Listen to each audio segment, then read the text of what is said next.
자, 우리 오늘 공부할 부분이 교재 100페이지네, 딱. 그죠?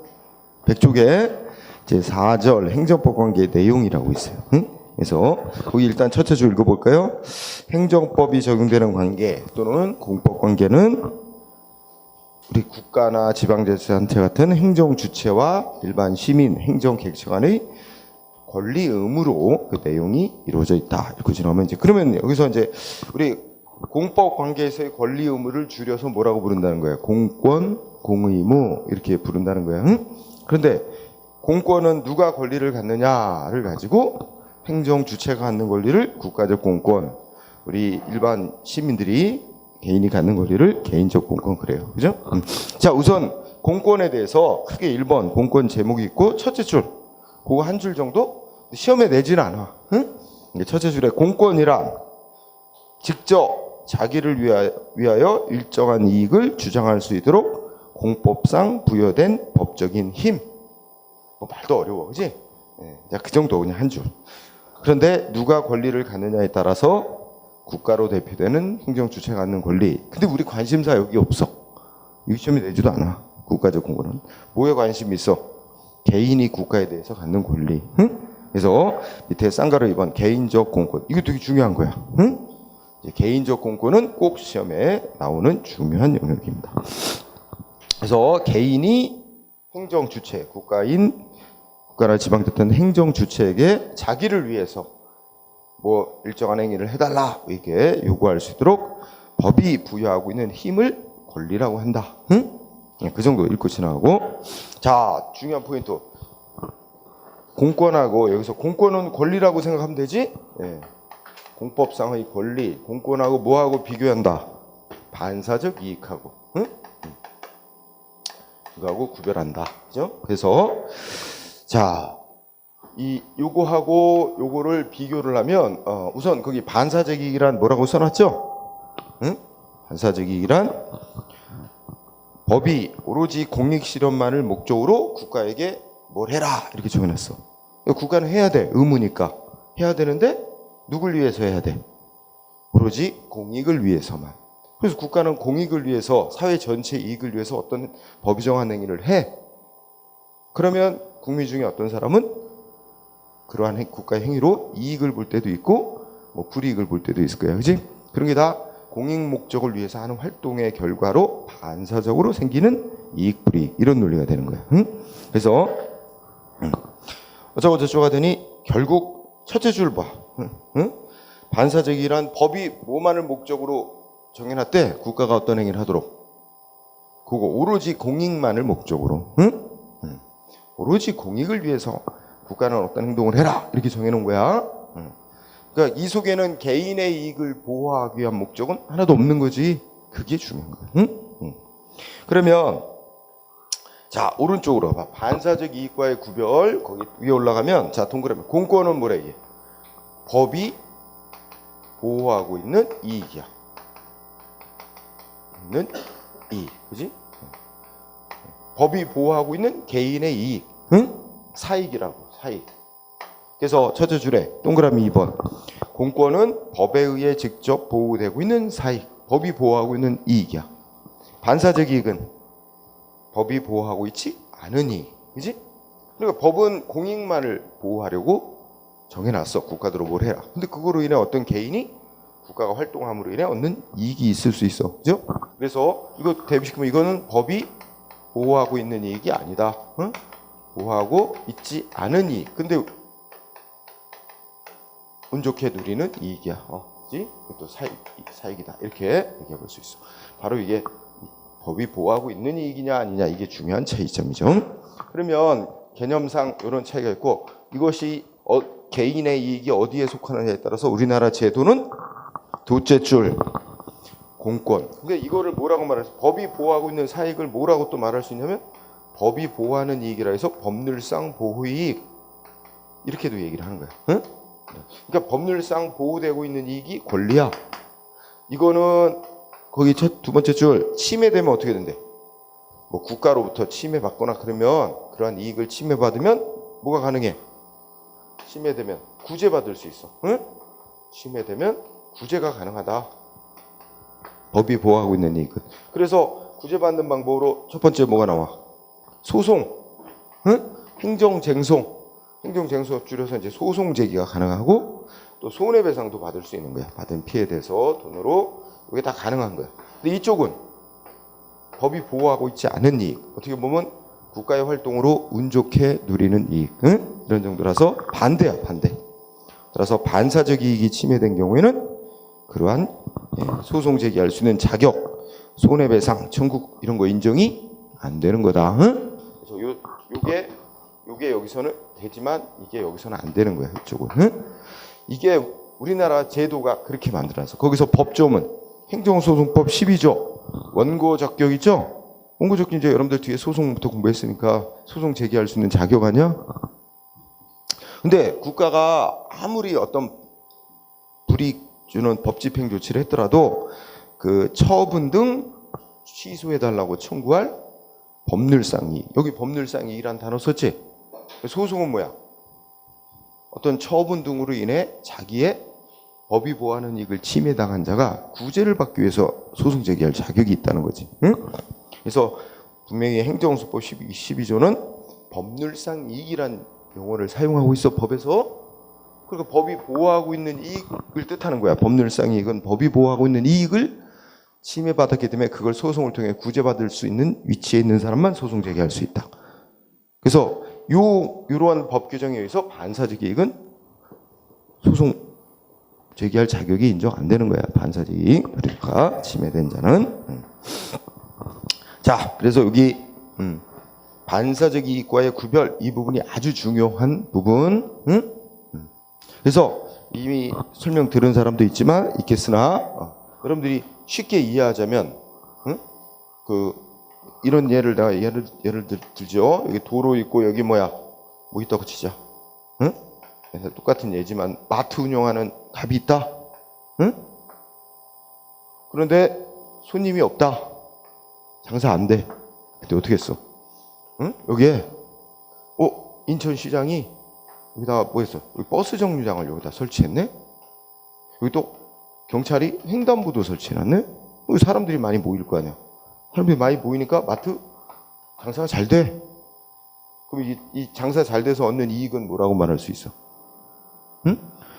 그러니까 인천시장이나 경찰이 여기다가 버스 정류장 설치하고 횡단보도 설치한 게 그게 이 마트 주인 갑의 개인 이익을 위해서 하는 거야? 이 개인 이익을 보호하기 위해서 하는 건 아니잖아. 이거는 일반 시민들 전체 이익을 위해서 여기 적정한 거리상 버스 정류장이 여기 있을 필요가 있겠다. 여기도 횡단보도가 있을 필요가 있겠다. 다 이게 시민 전체의 이익을 보고 결정하는 거 아니야. 근데 그러한 공익 목적의 조치로 인해 마트 주인은 운 좋게 이익을 보는 거야. 그러니까 이 마트 주인이 장사 잘 돼서 얻는 이익이 반사적 이익을 누리는 거다. 이렇게 말할 수 있어. 근데 장사가 너무 잘 돼. 그래서 옆에 가게까지 더 확장을 했어요. 응? 그 장사 잘 됐는데 이제 뭐야? 또 여기서 무슨 사고가 많이 난다. 뭐, 응? 등등 여러 가지 이유가 있어서 이거 버스 정류장 폐쇄한대. 여기 버스 정류장 없앤대, 시장을. 또 여기 횡단보도도 경찰이 없앤대. 그럼 어떻게 돼? 응? 마트 주인 장사 잘 되다가 예전으로 돌아가, 그죠? 손님 줄어. 그러면 이게 감소된단 말이에요. 이제 응? 떨어져. 그러면 자 마트 주인 갑이 아니 여기 버스 정류장 설치한 거 폐지하는 조치 자기 이익을 침해한다. 이거 위법이다. 또 횡단보도 폐지하는 것도 위법이다. 자기 이익을 아무리 위법이다 하더라도 자기 이익을 침해한다면서 소송하고 손해배상 청구할 수 없겠지. 우리가 상식적으로 보면, 응? 바로 이게 반사적 이익을 누려온 거기 때문에 그래. 응? 그렇죠? 이거 보면 알 수 있음. 자, 그래서 반사적 이익과의 구별 이거 중요하고 우리나라는 법이 보호하는 이익 이거로 권리만 침해되면 구제받을 수 있도록 하고 있는 거다. 응? 반사적 이익은 안 되는 거다. 그 다음에 그 밑에 그러면 성립 요건. 그러면 국가의 활동으로 개인이 얻는 이익이 법에 의해 보호되고 있는 권리로서의 이익인지 아닌지는 이제 어떻게 판단하냐. 두 가지가 인정이 돼야만 개인이 권리를 갖는다. 국가에 대해서 자기의 이익을 위해서 뭐 해달라 이렇게 요구할 수 있는 권리가 있다고 인정될 수 있다는 거야. 자, 성립 요건 일단 밑줄. 첫째, 강행법규성. 이제 가르치고 행정 주체의 의무 존재. 응? 그러니까 예전의 표현으로는 강행법규성이라는 말을 썼어.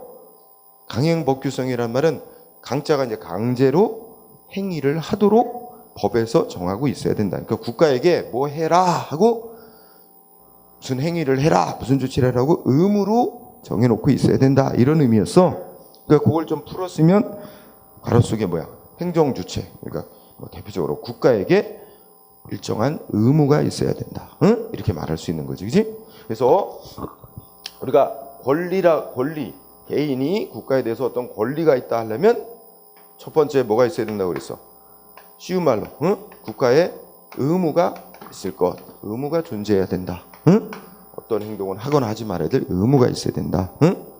그런데 국가에게 의무가 있으면 바로 개인한테는 나를 위해서 법이 정한 어떤 조치 해달라 이렇게 요구할 권리가 바로 나오는 거냐? 그건 아니라는 거예요.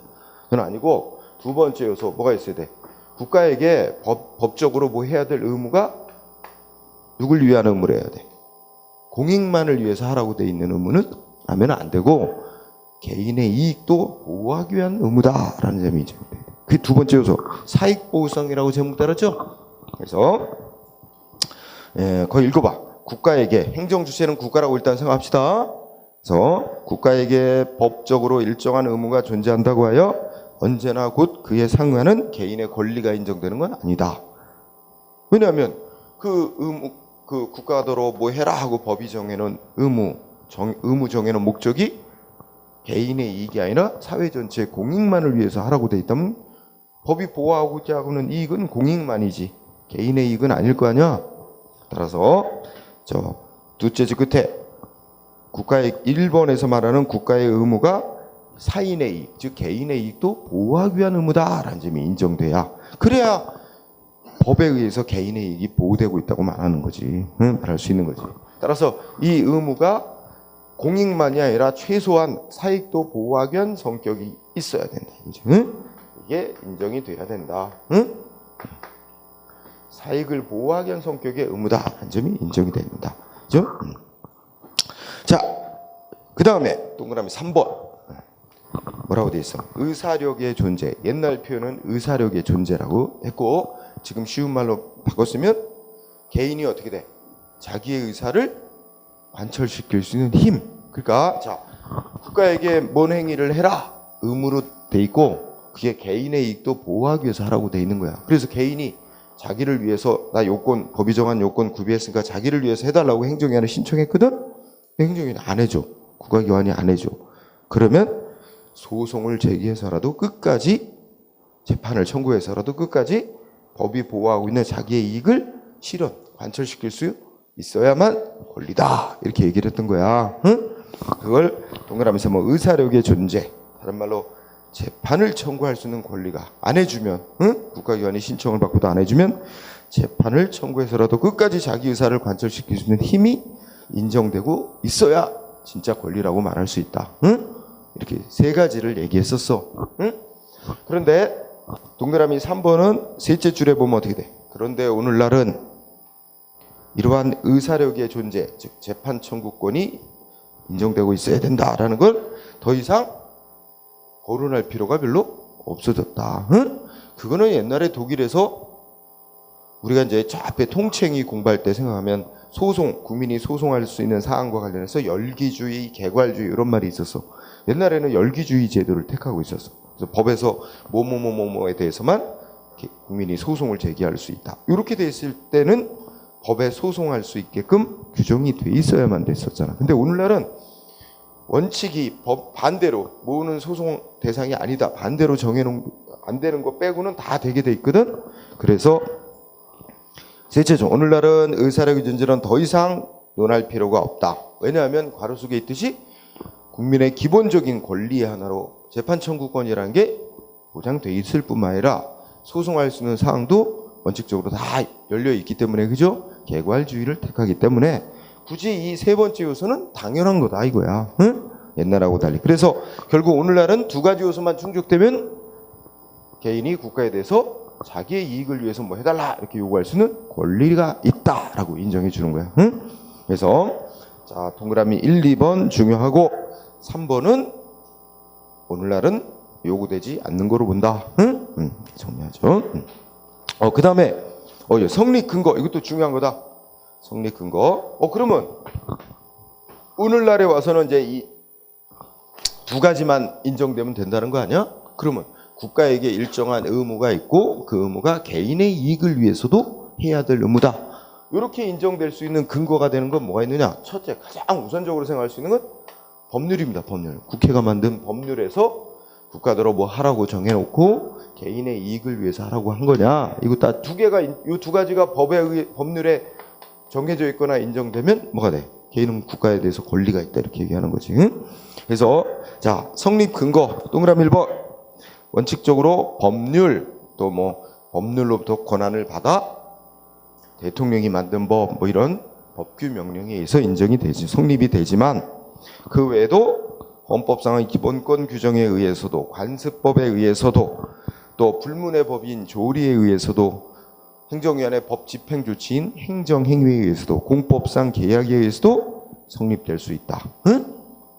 이것도 중요한 부분이에요. 응? 개인의 권리는 관습법이라든지 공법상 계약이라든지 이런 거에 의해서도 성립될 수 있다. 아니 공법상 계약이란 하여튼 국가하고 개인하고 계약을 맺어. 그래놓고 서로가 무슨 의무를 서로 권리 의무를 갖기로 합의해. 그리고 그 의무는 서로 각자의 이익을 위한 거야. 그럼 그 내용대로 권리 의무가 인정되는 거지. 그래서 1번의 두 줄. 그러나 둘째 줄 끝에 비법규인 행정규칙. 이게 행정규칙이 조직 내부법이지. 행정조직 내부의 법. 이거는 국민한테 효력 갖는 법은 아니야. 요거 이제 판례를 통해서 확인해 볼 거야. 국민하고 사이에는 효력이 없는 행정조직 내부의 법이라고 하는 행정규칙에 의해서는 개인의 권리가 인정될 수 없단 말이야. 성립돼 나올 수 없다. 1번 매우 중요.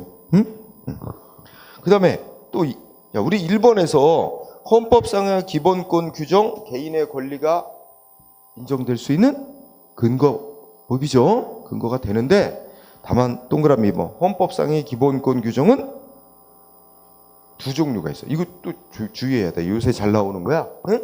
자, 제목은 뭐야? 동그라미 2번 헌법상의 기본권 규정. 응? 근데 헌법상 기본권 규정은 두 가지로 나눌 수 있어. 응? 크게 두 종류로. 그래서 여러분들이 그 교재를 읽으면서 이렇게 정리를 해봐. 이제 헌법은 헌법상의 기본권 규정. 응? 그러니까 국민의 기본적 권리, 무슨 기본 권리가 있다라고 선언하는데 이 규정은 이제 두 종류로 있어. 하나는 뭐가 있대? 거기 추상적. 응? 이게 추상적인 선언.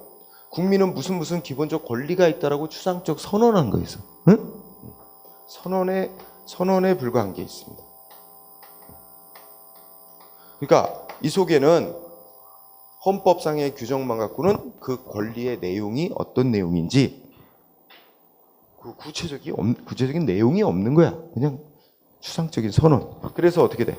이걸 그 내용을 법률로 국회가 법률로 그 내용을 구체적으로 정해놔야만, 내용을 다시 구체적으로 정해놔야만, 다시 규정해야만, 이 개인이 국가에 대해서 뭘 요구할 수 있는 법적으로 보장되는 이익이다라는 것을 비로소 이제 구체적이 되는 경우가 있어요. 그래서 법률로 놓인 그 내용을 구체적으로 규정해야만 비로소 구체적인, 구체성을 갖는 권리다 이렇게 말할 수가 있게 됩니다. 권리가 되는 그런 경우가 있어요. 자, 이런 경우는 요게 하나 더 있어야 비로소 여기서 연결하고 그래야 뭐가 돼 이게 개인의 권리다. 우리가 이제 지금 개인적 공권이라는 제목을 공부하고 있잖아.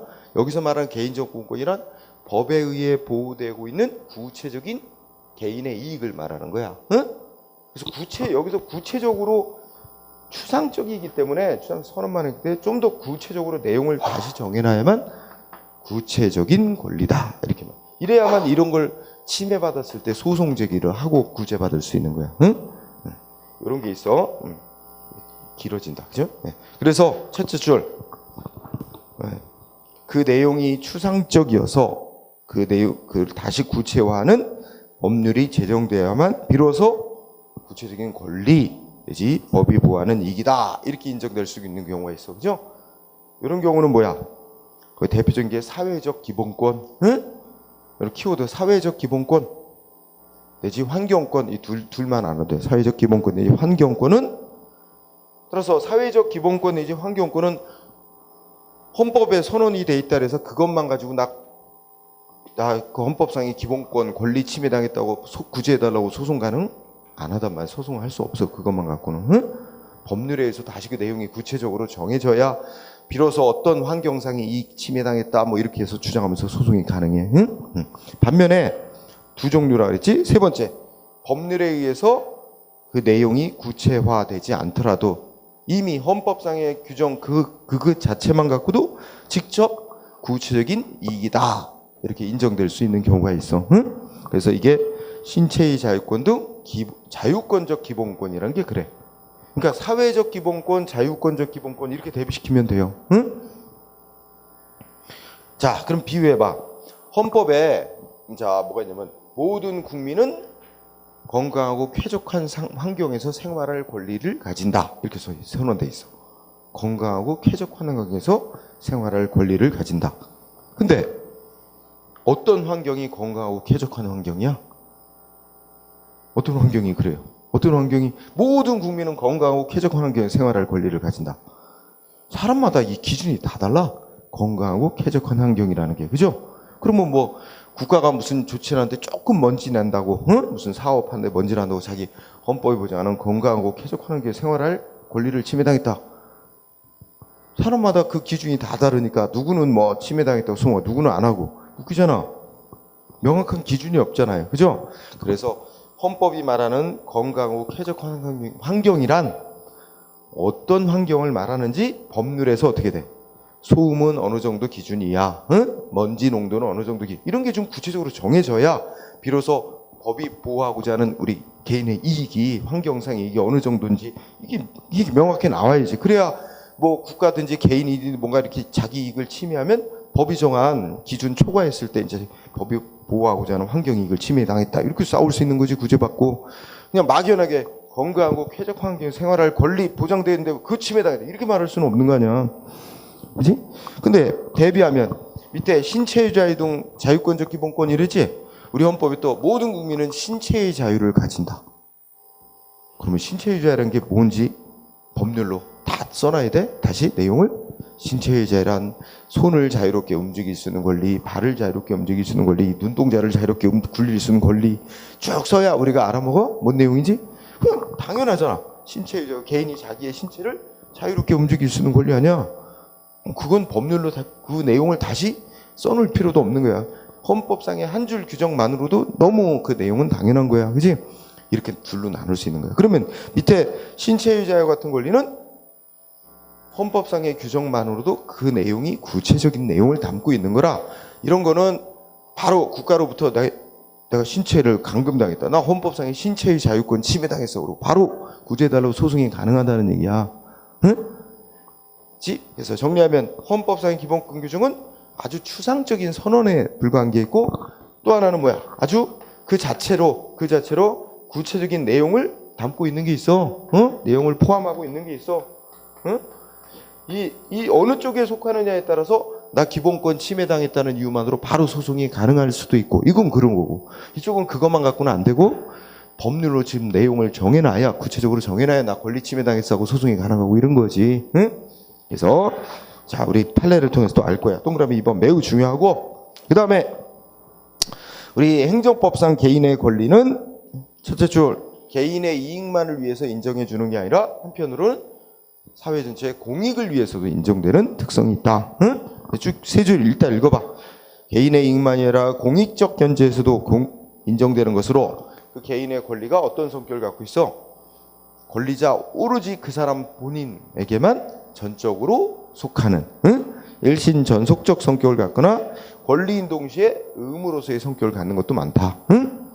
이런 결과 이제 구체적으로 동그라미 1번 개인적 공권은 뭐가 마음대로 안 되는 게 많아? 개인이 국가에 대해서 갖는 권리는 첫째 줄, 이전이 금지 제한되거나, 응? 자기 권리를 다른 사람한테 넘겨준다든지 상속을 시킨다든지 이런 거 금지되거나 제한되는 게 많고, 또 자기가 권리를 갖고 있다 해서 나 권리 안 가질래 이렇게 포기할 수 없는 게 또 꽤 많다. 그게 특성이에요. 응? 그래서 이전이 금지 제한되거나 자기 마음대로 포기할 수 없는 것이 많다. 응? 그래서 예를 들자면 뭐 연금 받을 권리, 노후생활 보장을 위해서 국가로부터 국민연금 받을 권리, 또 생명 신체 피해를 입어서 국가로부터 손해배상 받을 권리, 행정소송을 제기할 권리, 응? 이런 것들 어떻게 돼? 응? 마음대로 다른 사람한테 뭐 양도한다든지 또는 뭐 은행으로부터 압류를 받는다든지 뭐 그런 거 못하게 되는 거 많단 말이에요. 응? 자, 그다음에 근데 월급은, 공무원 월급은 뭐 반까지는 압류될 수 있더라. 이거 이제 금지는 아니고 제한이지. 뭐 그런 얘기 들었어. 그래서 동그라미 1번 일단 그 세 줄 중요하고, 그런데 예외. 셋째 줄 끝에 개인의 권리 중 경제적, 재산적. 그러니까 재산권으로서의 성질 갖는 거 있지. 재산적 성질의 권리는 이전이나 포기가 허용되기도 해. 응? 순전히 재산권으로서의 성격 갖는 거는 이전 포기가 허용되는데, 대표적인 얘기가 손실보상 청구권이야. 응? 그럼 손실보상 배웠잖아. 응? 네, 손실보상. 뭐 공익사업 때문에 내 재산 뺏기고 이래가지고 돈 보상받을 권리 있잖아. 재산권이잖아. 재산권으로서의 성질만 갖는 건 허용된다. 이전 포기. 또 하나, 다섯째 끝에 공권을 포기하는 거와 불행사는 구분된다. 그 밑줄. 권리를 포기하는 거와 행사하지 않는 건 다른 문제입니다. 그러면 예를 들어서 우리가 이제 6월 달에 뭐 지방선거 하죠? 올해 6월 달에. 그럼 뭐야? 선거 투표하러 안 갈 수 있지. 안 가는 건 뭐야? 투표권을 행사하지 않는 거야. 포기가 아니라. 내가 불행사하는 거야, 권리를. 근데 투표권 포기했다? 이건 포기한다고, 자기가 포기한다고 그래서 없어지는 권리가 아니야. 법에 의해서 만 19세 된 이후부터 법에 의해서 권리가 주어져서 죽을 때까지 그 권리 갖는 거야. 그래서 이번 선거에서 투표를 안 한다? 나 투표권, 내가 투표권을 나 영원히 안 가질래? 죽을 때까지. 그런다고 없어지는 건 아니다 이거지. 그러니까 그런 포기가 허용 안 되는 권리야. 하지만 투표장에 안 가면 그건 괜찮아. 권리를 행사하지 않는 거야. 그러니까 포기는 허용 안 돼도 권리를 불행사하는 건 가능한 경우가 있다. 그죠? 응? 자, 또 얘기하면 행정 국가를 상대로 행정소송을 제기할 권리 포기할 수 있을까? 안 된대, 우리 대법원 판례. 근데 소송 제기 안 할 수 있잖아, 개인이. 나 그냥 참고 넘어갈래? 불행사지.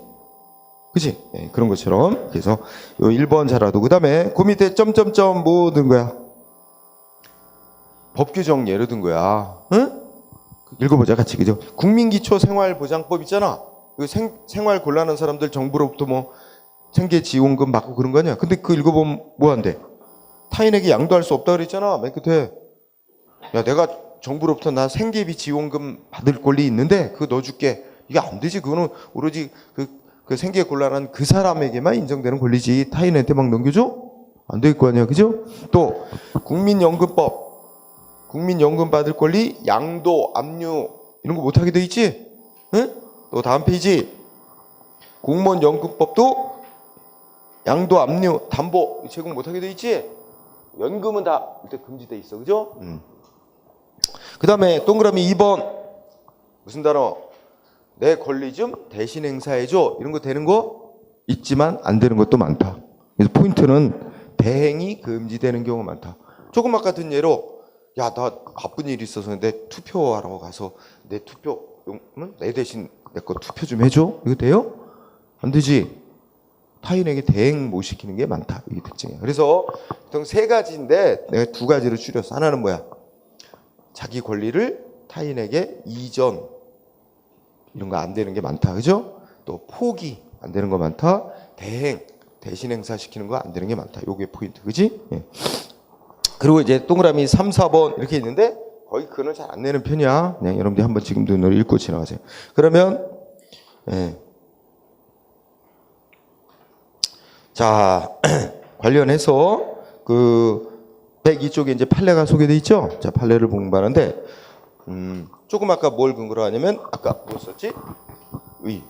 권리라고 생각해. 권리 법이 보호하는 개인 이익은 국가로부터 침해받으면 뭐가 가능하다 그랬어. 행정소송 제기할 수 있다 그랬지. 소송 제기할 수 있는 자격 준다 그랬지. 근데 법이 보호하고 있는 이익이 아니라 국가의 활동으로 어떻게 보면 운 좋게 누려왔던 반사적 이익은 침해받아도 소송 제기할 자격이 없어. 그냥 감수해야 되는 거야. 그게 이제 논리 체계라지. 그럼 여기서 이제 그와 관련된 얘기야. 응? 그러니까 기본적으로 누군가가 국가의 어떤 조치 내지 활동 때문에 자기 이익을 침해당한 거야. 그럼 다 소송을 낼 거야. 응? 소송을 내보면 법원이 뭐 검토해? 이 사람이 침해당했다고 주장하는 이익이 법이 보호하는 이익을 침해당한 거냐, 반사적으로 누려온 이익을 침해당한 이걸 볼 거라고. 그래서 만약에 반사적으로 누려온 이익을 침해당했는데 불구한 자다. 그러면 어떻게 돼? 소송 안 받아줘. 응? 우리는 법이 보호하는 이익을 침해당한 자만 구제받기 위해서 소송할 자격을 부여하고 있으니까, 그래서 법이 보호하는 이익이 아닌 이익을 침해받았다면 소송 자격을 안 준단 말이야. 응? 그와 관련된 얘기예요 지금. 그러면 102쪽에 1번 우리 조금 아까 읽었지. 행정소송 제기할 자격은 법률상 이익 있는 자만 소송 제기할 수 있다고. 그러면 법률상 이익이란 뭐래? 응? 행정소송법에서 규정하고 있는 법률상 이익이 있는 자만이 소송을 제기할 수 있다고 돼 있는데, 법률상 이익이란 법률에 의해, 그죠? 근거 법률에 의해 보호되는 직접적이고 구체적인 이익을 말한단 말이야. 응? 개인의 이익 중에서 법이 보호하고 있는 직접적이고 구체적인 이익 말한다는 거야. 응? 그 다음에 읽어보자. 그러면 간접적이거나 사실적 경제적 이해관계 뭐 그런 정도 갖고는 이게 법이 보호하고 있는 개인의 이익이라고 말할 수 없다, 이런 얘기지. 응? 그래서 그런 정도의 이해관계에 있어서 그런 이익을 침해받았다 해서 소송을 제기할 자격은 안 준다, 그런 말하고 연결이 되는 거야. 응?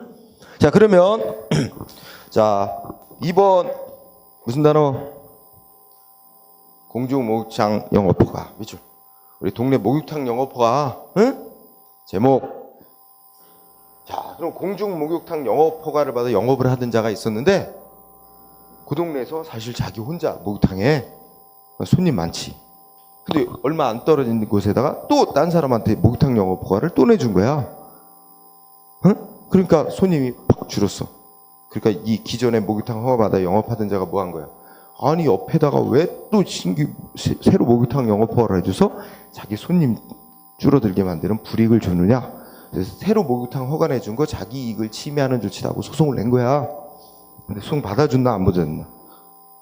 그건 뭐에 달렸어?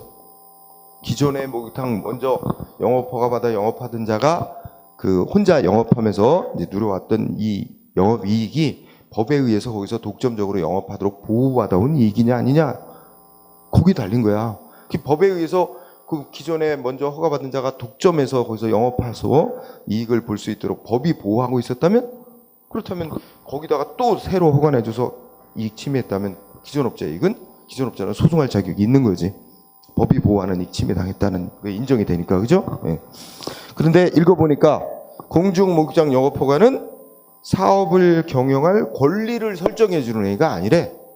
그 쉬운 말로 하면 너 요 동네에서는 너 혼자만 목욕탕 영업해라 하고 독점적 권리를 주는 조치가 아니라는 거야. 응? 단지 뭐 하는 거야? 법에서 아무나 목욕탕 영업하면 안 된다 금지해 놓고 법이 정한 요건만 갖추면 이제 금지를 풀어서 너는 요건 갖추면 너는 영업해도 돼. 단지 뭐 한 거래?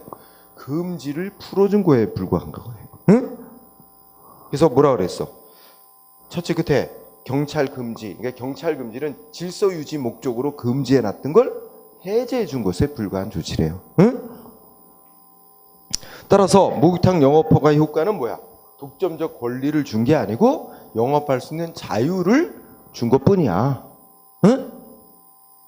이것도 중요한 말이에요. 이걸 우리가 이제 여러분들이 이미 배운 사람들은 용어로 따지면 앞 첫째 줄에 뭐야?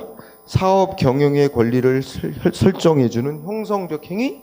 이걸 다른 말로 바꾸면 특허라 그래. 특허. 우리 사람들을 개인에게 독점적인 권리 주는 거 있지? 그런 걸 특허라고 부르거든. 특허라는 조치인데 특허해주는 조치가 아니고 단지 공익 목적을 위해서 아무나 못하도록 금지하는 걸 너는 이제 요건 갖췄으니까 해도 돼요. 금지 풀어주는 조치지. 금지 해제라는 단어는 이꼬로 허가라는 조치로 우리가 얘기를 해. 허가해준 조치에 불과하다. 응? 그럼 허가받은 자는 그 동네에서 자기만 독점해서 영업할 독점권이 부여된 게 아니고 단지 영업을 해도 된다는 자유만 얻은 거야. 그래서 자유롭게 영업을 하면서 그러면 법에서 사회 전체 공익을 위해서 아무나 목욕탕을 못하도록 금지해 놓은 거에 따라 반사적 효과로서 자기는 금지가 풀렸기 때문에 거기서 영업을 하면서 이익을 보호한 거야. 그렇기 때문에 자, 그럼 그거 알았죠? 그러면 두 번째죠. 기존의 목욕탕 영업장, 기존의 목욕탕이 있는데 그 옆에 신규 허가를 또 딴 사람한테 내줘서 기존 목욕탕 업자의 영업이익이 감소되었을지라도 그 기존의 목욕탕 업자의 수익 감소는 뭐래? 반사적 이익을 누리다가 침해받은 거에 불과하다는 거야. 그럼 봐. 반사적 이익 침해받은 자는 소송할 자격이 인정돼 안 돼? 안 된다는 거지. 그러니까 결론은 너가 침해받은 이익은 반사적으로 누려온 이익을 침해받은 거에 불과해. 즉 법이 보호하는 이익을 침해받는 게 아니야. 그러니까 결론이 뭐예요? 맨 끝에 응? 그 옆에 새로 허가해준 거 취소해달라라고 소송을 제기할 자격이 없다는 말이에요. 응? 이럴 때 무슨 판결해? 각하. 그지? 소송 요건 못 갖췄다는 거지. 응? 그러면 자 논리가 그래. 2번, 3번 똑같단 말이야. 3번 뭐 나왔어? 제목 알면 이제 논리 똑같은 거래. 3번 뭐야? 유기장 영업허가. 또 특허 권리를 준 게 아니고 금지만 풀어준 거다. 너는 영업 자유롭게 해도 돼 한 것뿐이다. 근데 또 옆에다가 새로 허가 내줬다. 그것 때문에 자기 피해 입었다. 그거 반사적 이익 침해받는 거에 불과해. 소송할 자격이 없어. 똑같지? 3번, 4번 무슨 단어? 첫째 줄 석탄 가공업 허가. 응? 지금 똑같단 말이야. 논리가. 응? 그러니까 그건 읽어보면 여러분들이 논리책이 똑같지? 네, 5번 중요한 거. 한의사 면허. 야, 한의사 면허 내주는 게 뭐 하는 거래? 한의사들한테만 독점권을 주는 거래? 뭐 한의사들만 한약을 만들어 팔 수 있는 독점적 권리를 주는 조치래? 아니라고 봤어. 뭐라고 봤어? 금지 해제래. 금지 해제. 응? 아무나 막 한약 만들어 팔면 문제가 생기겠죠, 사회에.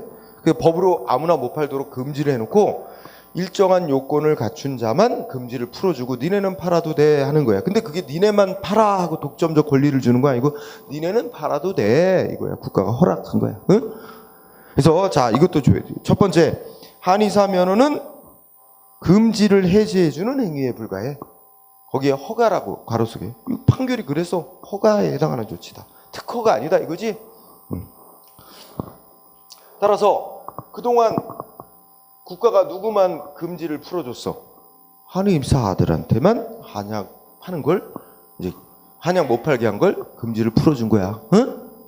그래서 수십 년간 한의사들만 한약을 만들어 팔아왔어.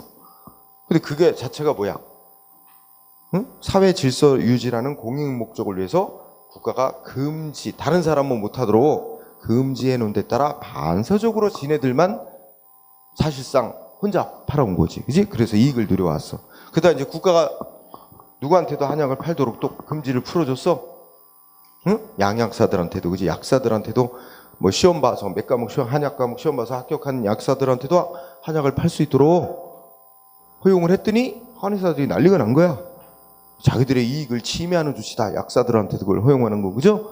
그리고 소송을 냈지만 논리가 어떻게 돼? 한의사들이 그동안 한약을 만들어 팔아오면서 누려온 이익은 반사적으로 누려온 이익이니까 이거에 대해 소송할 적이 없다 이거지. 응? 그래서 요거 꼭 한의사 면허는 무슨 조치? 금지를 풀어주는 데 불과한 허가에 해당하는 조치.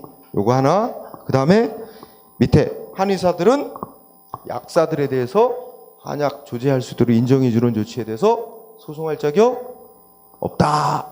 그죠? 이 뜻이다. 이렇게 생각하면 돼. 그죠? 원고적 기억이 없다는 건 수긍할 자격이 없다는 말이야. 그 다음에 또 오른쪽에 6번. 자, 첫째 줄.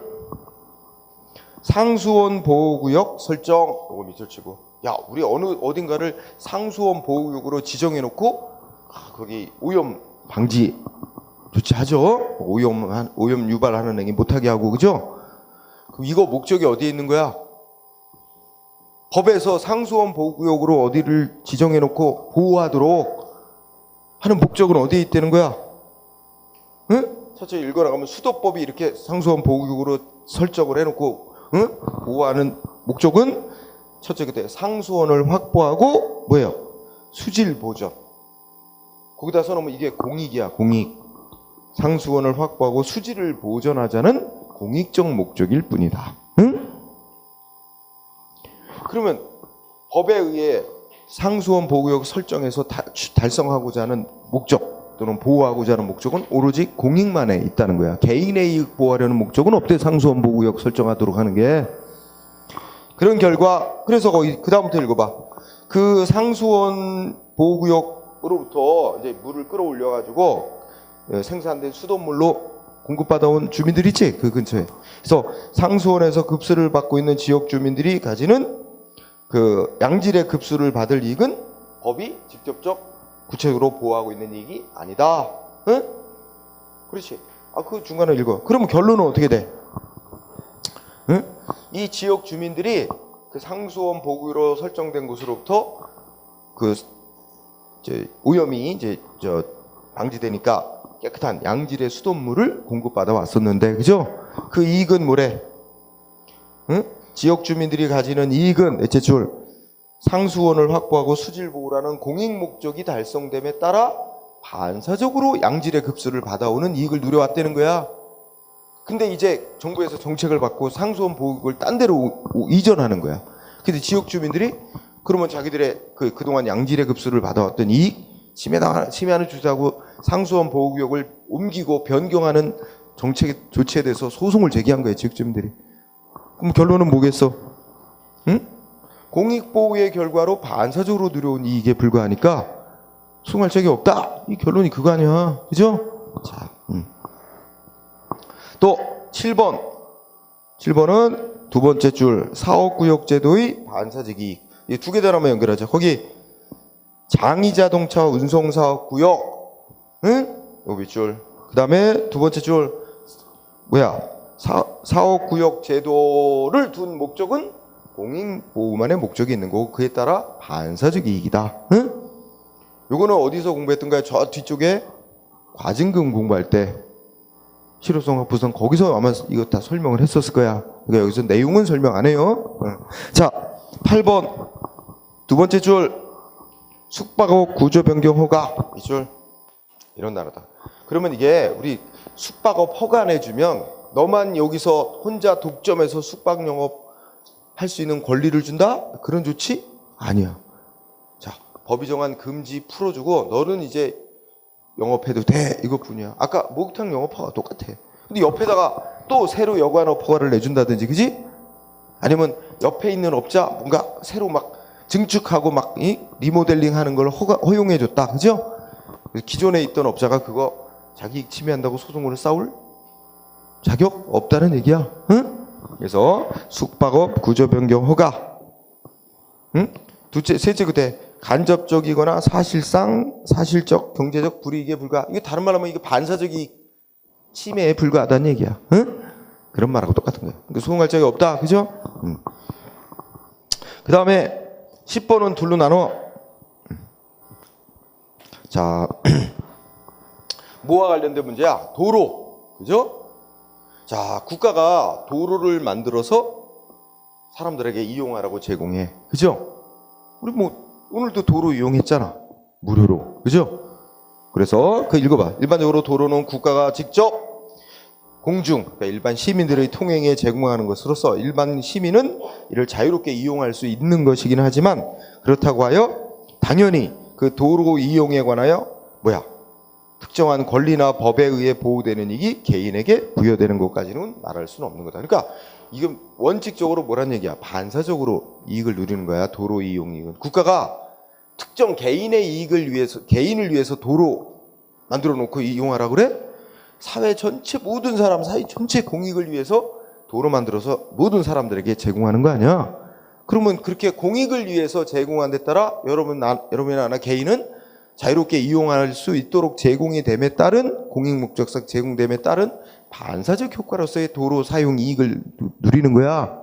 자, 그렇다면 자, 첫 번째 공부 포인트. 근데 갑자기 내가 늘 자유롭게 다니던 도로가 폐지된대. 국가에서 도로를 폐지시키는 거야? 없애는 거야? 그러니까 개인이 어떻게 도로 폐지하면 나 자유롭게 도로 이용해왔던 이익을 침해하는 거다. 도로 폐지시키는 거 위법이야. 나의 이익을 침해하는. 도로 폐지에 대해서 위법이라고 소송으로 다툴 자격 있을까 없을까? 원칙적으로 없다는 거야. 그럼 앞에 얘기했듯이 도로는 사회 전체 공익을 위해서 제공해 놓은 데 따라 개인들이 반사적으로 도로 이용 이익을 보는 거기 때문에, 그지? 그런 결과, 자, 밑줄, 일반적인 시민 생활에 있어서 도로를 이용하는 사람, 여러분이나 나 그럴 거야. 일반적인 시민 생활을 함에 있어 자유롭게 자유롭게 제공된 도로를 이용하던 그런 사람은 그 국가가 도로 용도 폐지, 이제 도로가 없애는 거 있지? 용도 폐지하는 것을 소송으로 자기 이익 침해한다고 다툴 법률상 이익이 있다고 말할 수 없어. 요게 한 문장. 응? 그 도로 폐지에 대해서 받아들여야 돼, 감수해야 돼. 응? 요게 한 문장. 하지만 조금 다른 사람들이 있다는 거야. 응? 그래서 읽어보면 특정 개인의 생활에 개별성이 강한 직접적이고 구체적인 이익을 부여하고 있어서 그에게 그로 인한 이익을 가지게 하는 것이 법률적 관점으로도 이유가 있다고 인정되는 특별한 사정이 있는 경우에는 그와 같은 이익은 법률상 보호돼야 될 이익이고, 따라서 도로 용도 폐지 처분에 대해서 이러한 직접적인 이해관계를 가지는 사람은 자기 그와 같은 이익을 현실적으로 침해당한 경우에는 취소해달라고 소송으로 다툴 자격이 있다. 좀 말이 길지만 이 얘기는 여러분들이 한마디로 말하면 도로 인접주민이라고 이렇게 생각하면 돼. 응? 도로 인접주민. 그러니까 도로가에 붙어 사는 사람이지. 도로가에 붙어 살아서 그 도로를 통해서 큰 길로 나가고, 다른 길로 나가고. 이 도로가 폐지되면 그 다른 데로 나갈 수도 없거나, 또는 도로가에서 장사하는 사람, 가게 영업하는 사람. 이 도로에 있어서 일반적인 시민하고는 비교도 안 될 정도로 밀접한 이용 관계가 있어, 그죠? 도로 인접 주민은, 도로 인접 주민의 도로 이용 이익, 이거는 뭐라는 거야? 그 10번의 이제 판례에서 하반부에 도로 이용은 이건 뭐라는 거야? 법이 보호하는 이익으로 보는 거야. 법률상 보호되는 이익이다. 그죠? 그러면 어떻게 돼? 도로를 폐지한다 그러면 이 사람들은 자기 이익 침해하는 조치다. 소송으로 싸울 자격이 있다는 거지. 응? 이 뒷얘기는 안 써도 이거로 인정되면 당연히 논리적으로 그렇게 나오는 거지. 그지? 그래서 그러면 첫 번째, 넷째 줄에 일반적인 시민 생활에 있어 도로 이용만 하는 사람의 도로 이용 이익은 그럼 반사적 이익이야. 법이 보호하는 이익 아니야. 그러니까 도로 이용해 왔는데 도로 폐지하는 조치에 대해서 소송으로 다툴 자격 없다는 거지. 응? 그지? 말이 길어서 내가 안 쓰는데 일반적인 시민 생활에서 도로 이용만 하는 사람, 응? 이 사람은 도로 자유롭게 이용하도록 제공하는 데 따른 반사적 이익을 보는 사람일 뿐이다. 도로 폐지에 대해서 소송으로 싸울 자격 인정 안 된다. 그러나 도로가에 붙어 사는 인접 주민은 좀 달리 봐야 된다. 이런 뜻이라고. 응? 이거 정리했다. 그 다음에 11번. 자, 우리 이거 제주 해군기지 건설대 사업 관련해서 한 3건 정도 대법원 판결 나왔는데, 저기 읽어보니까 제주도지사가 제주도 어느 동네를 무슨 자연환경 절대 보존지역 이런 거 지정해래. 그치? 그렇게 거기에 자연환경이 잘 유지돼. 그 동네에 살던 사람들이 이렇게 절대 보존지역으로 지정돼서 환경 보존이 잘 되는 그런 지역에서 생활하는 환경 이익을 누려왔는데, 거기 이제 해군기지 건설하나 그런지 개발을 하기 위해서 거기 셋째 줄에 보니까 절대 보존 지역을 변경 축소시키는 조치가 있었다는 거야. 응? 그랬더니 지역 주민들이 도지사가 절대 보존 지역을 축소, 응? 변경시키는 이런 조치로 인해 자기들의 환경이익을 침해당했다고 소송을 냈어요. 그렇지만 야, 절대 보존 지역으로 지정해서 환경 보호 잘하고 이거는 뭐야? 목적이 지역 주민들의 개인 이익을 보호하는 게 목적이 아니고 전체 사회 전체 공익을 보호하기 위한 공익보호 목적으로 지정을 해놓은 거다. 그래서 공익보호 목적으로 절대 보존 지역으로 지정을 해서 환경 보호가 잘 됨으로써 지역 주민들이 쾌적한 환경에서 생활하는 이익을 누려온 거야, 반사적으로. 그런데 이제 정부 정책상 뭐 해군기지 건설한다고 해서 거기 절대 보존 지역을 축소시키니까 지역 주민들이 자기들의 환경이익 침해하는 거다고 소송을 냈지만 반사적으로 누려온 이익을 침해받는 것에 불과하니까 그에 대해 소송으로 다툴 자격이 없다. 감수해야 된다. 그 얘기지, 논리적으로. 그래서 11번 절대 보존 지역이란 단어, 이거 공익보호 목적이다. 응? 지역 주민들이 그동안 주거와 생활환경 이익 누려왔던 건 공익보호의 목적으로 한 조치로 인해 반사적으로 누려온 것일 뿐이다. 응? 이해됐어요? 다 같은 논리지 뭐. 응? 자, 그 다음에 다음 페이지 또 하나. 자, 12번은 뭐 공부하냐? 키워드 재단법인 갑 수녀원.